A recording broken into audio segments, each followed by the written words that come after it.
Lagi ini dulu ya. Sebentar lagi shoot dulu sebentar ya. Foto dulu. Iya, kasih waktu dulu sebentar nih lagi shoot dulu ya. Iya, ya, oke. Viral di media sosial, seorang konten kreator otomotif menjadi korban pungutan liar, pungli, di kawasan Benteng Kuto Besak, BKB, dan mencoreng nama baik Kota Palembang.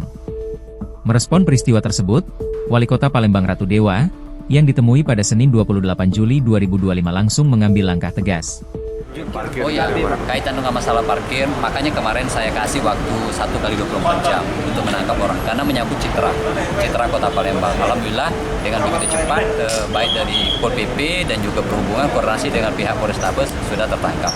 Nanti ini sering berulang, maka dalam waktu dekat saya sudah koordinasi dengan Pak Kapolrestabes dan juga dari TNI, saya akan buat MOU dan pengetatan, termasuk tidak hanya di BKB, di tempat-tempat lain, di pasar-pasar dan di ruang-ruang publik lainnya, sehingga ada nanti dijaga di sana dan juga ada patroli rutin sehingga tidak terulang kejadian seperti yang kemarin itu. Saya kira begitu. Oke ya.